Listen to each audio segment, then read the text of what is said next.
Yo l'équipe, c'est Coupure, j'espère que vous allez tous très bien. On se retrouve aujourd'hui pour une toute nouvelle vidéo commentée sur le serveur Cry, les gars. Serveur Cry, et avec un match-up un peu plus, entre guillemets, original. Un match-up 2v2, donc c'est une aggro en 2v2, les gars. Donc une compo Kra Oza contre Panda Eka. Alors Panda Eka au niveau des combos, bon, c'est pas terrible. Kra Oza, il y a déjà moyen de faire un peu mieux, forcément avec un Oza, ça passe un petit peu partout. Surtout, vu les boucliers de l'Oza et du Kra qui sont déjà pas mal haut gradés. Bon, malheureusement, le Panda et l'Eka qui, eux, ne sont pas terribles au niveau de leur grade. Mais on va voir, ça peut éventuellement faire quelque chose avec le Panda, avec les placements du Panda, s'ils arrivent vraiment à bien faire la différence et à placer l'adversaire, éventuellement à bloquer, que ce soit le Kra ou l'Oza. On va voir un petit peu, et avec un Eka flip, bon, on n'est jamais sûr de rien, hein. Si l'Eka il passe 3 récop sur un des persos, ça peut faire très mal, surtout si ça passe sur l'Oza, parce que forcément l'Oza, il ne peut pas se soin du coup. On va voir un petit peu. Alors, l'Eka flip. Roulette dommage, mais ça pue, hein, la roulette dommage, alors on va voir un petit peu. Ok, d'accord, ça passe. Le premier récop, le deuxième récop, le troisième récop qui ne passe pas, et voilà, c'est ce que je disais. Bon, malheureusement, le Kra qui va pouvoir potentiellement se faire soigner par l'Oza, mais ça commence déjà très bien, hein. On a un Kra qui est déjà quasi midlife. Alors, le Kra qui se full boost, il lui reste 8 PA. Ok, ça tend des Fleshimo sur le Panda, on va lui voler un peu de PM, ça n'arrive pas, les Fleshimo qui font très mal, hein. On a des Fleshimo qui font très mal. Et une grosse flèche XP. Un gros mode Rox, hein, pour le Kra. Et là on a le Panda qui peut éventuellement splitter la team en vrai, hein. Bon, le Kra qui a reçu quelques boosts, donc bon, faudrait tenter de le debuff. Là, ok, bien joué de la part du Panda qui debuff l'Oza qui avait les buffs qui avait les boosts de son doppel. Ok, une flasque explosive. Ok, qui tape un petit peu le Kra, donc c'est pas mal joué, c'est vraiment pas mal joué, ça a tenté éventuellement... Ah, j'aurais pas vu ça comme ça, j'aurais plutôt tenté de split un petit peu la team en deux et de focus vraiment le Kra. Là, on a l'Oza qui se maîtrise de l'épée, ça va booster son crackler en PA, et ça va focus les K flip, hein. Ils ont clairement raison, parce que les K qui peut clairement mettre en difficulté, comme on l'a vu avec des récops ou quoi que ce soit, ou que ce soit avec des roulettes également, donc ça peut vraiment mettre en difficulté, là, les invocations qui tapent assez fort, grâce à la roulette dommage. Alors, roulette portée, mais juste pour l'équipe rouge. On va voir un petit peu qu'est-ce qu'il va décider de faire. Il peut éventuellement tenter des récops à distance sur le Kra. Vu comme ils sont partis, ils ont tout intérêt à continuer le focus. Le premier récop qui passe, le deuxième qui passe aussi. Et le troisième qui passe pas, mais là on a un Kra qui est en PLS total. Après, Kra qui a l'air d'être bien bourrin, il peut éventuellement faire de gros... Il tape très fort, hein. Il tape très fort, et le Panda qui n'a pas l'air de s'être picole. Non, le Panda qui s'est pas picole. Donc ça c'est... regardez les dégâts que le Panda se prend. Et le Kra c'est vraiment bien régène, hein. Regardez les flèches absorbantes, les gars, c'est insane, hein. 450 dégâts par flèche abso. Et le Panda qui ne s'est pas picole. Donc c'est un petit peu délicat ça, hein. Ok, il tente des souillures pour debuff le crackler. Il y arrive, mais il a gaspillé beaucoup de PA pour debuff le crack, c'est assez dommage. Il le lance pas si loin que ça en vrai, il aurait pu éventuellement le lancer plus loin, il faut donner un coup de corps à corps sur un crackler qui est debuff. Et là on a l'Oza qui a clairement raison, hein, il continue le Rox et il termine, hein. Et bon, l'Oza qui a quand même pas mal de chattes, hein. Il a crit 3 fois sur... Il a crit 3 fois sur son épée Loponaise, et l'épée Lopo, forcément en crit qui peut faire vraiment très mal. Et là maintenant du coup forcément c'est du 2v1, Kra Oza contre Eka Flip. Ouais, deux fois il picole pas, c'est ce que c'est ce que l'Oza dit, c'est quand même assez tendu, et là on a un Eka Flip, forcément, hein. Déjà, l'Oza qui est full life, l'Eka, il lui manque quand même pas mal de points de vie, on a un Kra qui est pas mal dans la sauce, mais à moins que... ouais, par contre, j'allais dire, il y a 3 récops qui passent pas, bon, au moins il y en a un qui passe. Mais là, on a un Eka qui va se faire complètement déchirer, parce que laisser un Kra comme ça à distance, c'est clairement pas une bonne solution. En soi, il a pas le choix, hein, parce que sinon, il se prend beaucoup trop cher. L'Oza qui peut tenter des coups d'épée Loponaise, de toute façon, là, ils ont que ça à faire. Mais Ouais, les cas qui est obligé de reculer parce que sinon il se prend trop cher au corps à corps, mais il s'est pris très très cher de loin aussi parce qu'en face c'est un Kra quoi. Et donc voilà, là Loza qui full boost son Kra, il a clairement raison, c'est vraiment le but. Hein.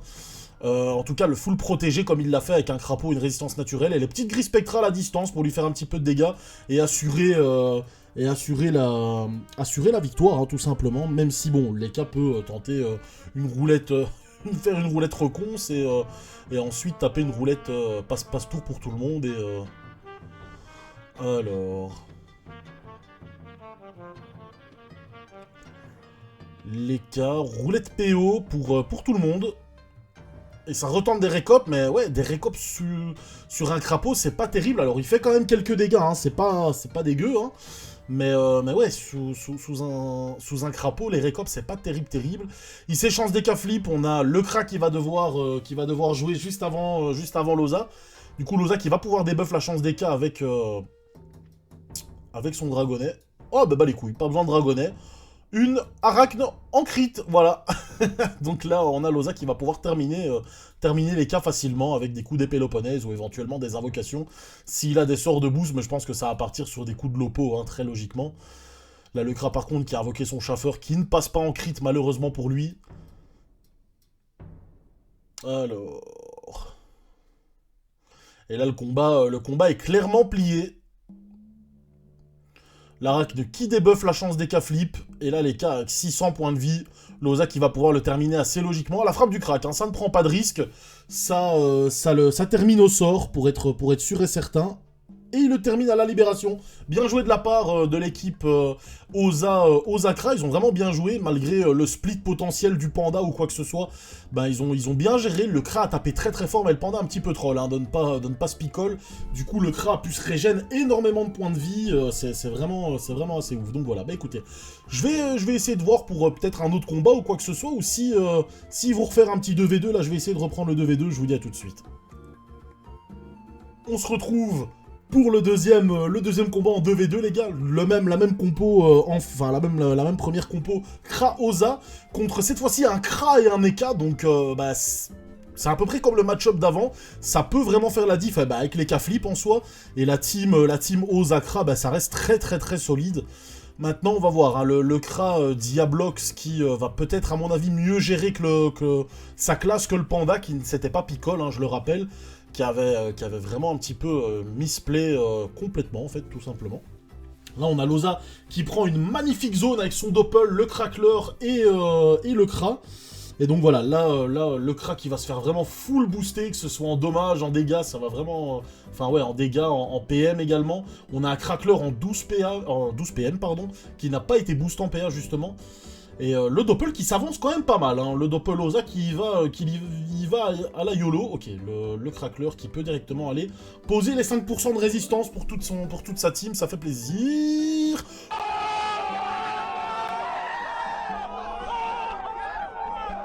Roulette passe-tour, juste pour l'équipe rouge, ça commence. Aïe, aïe, aïe, aïe, aïe. Est-ce que les récopes vont passer? C'est ça la vraie question. Le premier qui passe, le deuxième qui ne passe pas, le troisième non plus. Mais bon, roulette passe-tour, ça fait déjà pas mal la diff. Hein. Alors, le Kra, bah, qui a passé son tour, du coup, c'est au tour du Kra Ange. On va voir un petit peu. Il détacle le Crackler assez logiquement. Est-ce que ça a fait éventuellement un gros focus sur Loza? Ben, clairement. Pour l'instant, ça a l'air. Ben, ils ont clairement raison, hein, vu les résistances du Kra avec son gros bouclier. Un bouclier du Sadida contre un bouclier Terdala. Bon, c'est deux boucliers qui restent assez solides. Mais oh là là là là, le retrait PA du Kra, c'est insane. Hein. Il est moins 4 PA au total. C'est ma vengeance pour m'avoir mis avec le panda, ouais, c'est sûr et certain que le Kra, les K-flip, pardon, il s'est fait un peu douiller. Là, avec le Kra, c'est bien mieux. Alors, on va retenter les récopes, le premier qui ne passe pas, le deuxième non plus, le troisième qui passe cette fois-ci, ça fait quand même très très mal. Et Loza qui se fait complètement victimiser, hein. Franchement, c'est un gangbang sur sa tête, le pauvre. Alors, le Kra, par contre, qui lui reste assez safe, en vrai, hein. Il est relativement bien. Mais bon, le souci, c'est que, ouais, le Kra qui ne peut pas soigner son Loza, qui ne peut pas le protéger. Et donc, du coup, ils ont clairement raison de faire un focus sur Loza, parce que Loza qui peut protéger le Kra, mais le Kra qui ne peut pas protéger Loza. Donc, du coup, le seul risque qu'ils prennent en faisant ça, c'est le fait de se prendre de très très gros dégâts. Mais à partir du moment où ils se retrouvent assez rapidement en 1 contre 2, enfin en 2 contre 1 dans ce cas-là, ils prennent complètement un avantage, mais c'est vraiment là, l'avantage est vraiment multiplié, c'est abusé, et donc du coup ils ont quasi la victoire à partir du moment où c'est du 2v1 quoi. Et là Loza qui se fait mais littéralement déchirer, franchement il n'y a pas d'autre mot. Là on est T3, et il lui reste il lui reste 600 points de vie, c'est n'importe quoi. Non, non, laissez-le. Là on sait même pas ce qu'il peut éventuellement faire, ok, donner les PA à son crackler pour éventuellement avoir les 2 rocks du crack, plus mettre les 10% de résistance. Le Prespic qui est invoqué, plus une résistance naturelle pour avoir le contre sur Loza, donc ouais, il bloque complètement, il bloque tout. Hein. Il bloque les lignes de vue, il veut vraiment rester en vie, le contre du Prespic. On a un crackler qui va logiquement aller sur un Eka flip, l'Eka qui joue juste après, qui normalement ne pourra pas avoir de ligne de vue sur Loza. Ni même... ouais, non, pas de ligne de vue du tout. Éventuellement, avec des griffes joueuses, s'il multiplie les bons. Mais on va voir un petit peu si le crack va lui retirer des PA. Pas de PA retiré. Un PA retiré, quand même. Un PA retiré par le crackler et 10% de résistance. Hein. C'est pas négligeable. Oh, le roulet de PA, par contre, pour toute l'équipe rouge, hein, avec les invocations. Donc, ça fait quand même assez mal. Est-ce qu'il va changer de focus, malgré que Loza ne soit un petit peu protégé? Je ne sais pas, on va voir. Il n'a pas l'air en tout cas, il a l'air d'être bien déterminé à vouloir aller arracher Loza. Et non, ok d'accord, il a une belle ligne en effet avec la griffe joueuse, bien joué de sa part. Ça clean le Prespic, malheureusement ça n'arrive pas à terminer la cawotte. Donc le crack il va quand même bien galérer à toucher Loza. Une flèche de dispersion et ça continue le focus sur les K-flip en face. Hein, et regardez, il tape vraiment très très fort. Hein. Il a l'air ultra solide ce crack franchement. C'est dommage qu'on ne le voit pas plus sur la map aggro. Alors... Là, on a un Kra. Est-ce qu'il va pouvoir avoir la ligne de vue? Normalement, s'il clean la cawotte, oui. Maintenant, il faut qu'il fasse 215 dégâts sur la cawotte. Alors, ah, ok, d'accord. Il décide de faire une flèche de dispersion. Et là, il touche Loza. Et donc, est-ce qu'il va pouvoir le terminer? Je n'en sais rien. Ouais, une XP, normalement, il le termine. Hein. Il lui reste 3 PA. Une flèche d'immobilisation, et ça termine Loza, donc du coup là on se retrouve en 2v1, on a un Eka Flip qui est mid-life, hein, mais bon, voilà, l'Eka Flip qui va pouvoir jouer son tour complet. Roulette, aïe aïe aïe aïe aïe aïe, peut-être une roulette, on va voir la surprise. Alors, l'Eka Flip, qui peut aller mettre des grosses patates sur le crâne, hein, franchement. Alors c'est quoi le... non. Il est quand même bien boosté, mine de rien. Il est pas dégueu. Non, il va décider de la jouer safe, peut-être. Ok, une cawotte. Ça la joue safe. Bon, il peut pas... bon, il a pas de doppel, donc j'allais dire, il peut pas invoquer son doppel. Mais non, ok, le chaffeur qui passe en crit, qui ne donne pas les PA, malheureusement, ça c'est assez dommage. À moins que... non, il donne pas les PA. Et là, on a un Kra, ouais, qui va pas savoir... voilà, il va faire des dégâts sur l'autre Kra adverse, mais voilà, c'est pas du... il n'a pas le choix que de faire du multi-focus, malheureusement, pour lui. Il tape vraiment très fort, hein. Waouh. C'est vraiment, il a un gros mode. Regardez les flèches ralentissantes. Bon, alors je dis pas, en face, ils sont pas ouf au niveau des raises, mais quand même, enfin... voilà, la flèche destructrice a quasi 300 en crit, alors que le Kra en face a un bouclier du Sadida, c'est assez ouf. Et là, par contre, on a un Kra qui va se terminer en pleine ligne de vue de l'Eka Flip, donc on a un Eka qui va pouvoir potentiellement faire très mal. Ouais, regardez les flèches ralentissantes, par contre, du Kra Ange. Qui lui... ah, on a Loza qui a carrément quitté la partie. C'est un peu dommage. Oui, et il apparaît, ok. Il quitte la partie et il réapparaît en plein milieu, donc c'est dommage, mais bon. C'est sûr que là, je pense que le combat est clairement perdu. C'est un peu dommage qu'il quitte, hein, mais bon. Il revient en spectateur, ok, je comprends pas trop le principe de quitter pour revenir en spectateur, mais bon, c'est pas grave. Un gros odorat, et là, on a un écart en 10 PM qui va pouvoir s'avancer à fond. Qui va potentiellement pouvoir faire quelques dégâts. Non, ok, il préfère mettre un chaton, c'est pas mal joué, ça va forcer le Kra à faire une libération, une flèche de recul, de terminer le chaton. Hein. Et le chaton qui vient quand même mettre quelques petites claques et qui met des échecs critiques, donc c'est pas dégueu. Le chaffeur lancier par contre qui maintenant met les 2 PA, donc on a les 2 PA qui profitent pour toute l'équipe. Et bon, c'est pas fini, même si c'est vrai que l'avantage d'être en 2v1, ça multiplie le facteur de réussite en vrai, enfin de pouvoir gagner facilement. Mais là, on a quand même un Kra qui s'est bien fait déchirer. Là, regardez comment il se fait arracher, là, le Kra. C'est pas perdu, hein. Franchement, c'est pas perdu, parce que là, l'Eka, il a perdu quand même 2 tours à quasi rien foutre. On a un Kra, ben, le Kra rouge qui est toujours full life. Allez, quasi full life. Là par contre on a un Kra le Kra bleu qui va pouvoir commencer à mettre des patates. Ma bite, voilà, exactement, ma bite. Il a remis 0 dégâts, il s'est full boost, flèche punitive, 200, merci, au revoir. C'est pas terrible, bon après voilà. On a un Kra en face qui est en bouclier du Sadida, donc c'est assez logique que ça tank, mais ouais, il est quand même bien boosté, hein, donc ça fait quand même très peu de dégâts. Roulette dommage, roulette dommage. Roulette dommage juste pour l'équipe bleue, donc ça par contre, ça risque de piquer. Hein. On a un Eka qui va peut-être venir mettre des coups de corps à corps, ou bien, non, il est en épée Nice. Oh, ok, d'accord, bas les couilles, des récop. Allez hop, c'est parti, voilà. On a un Kra qui était quasi full live, s'il te plaît, allez hop. Et la chance d'Eka qui est lancée, peut-être que c'est maintenant le tour où le Kra doit tout donner sur l'Eka flip. Et avec des grosses flèches absorbantes pour récupérer beaucoup de points de vie et potentiellement clean l'Eka.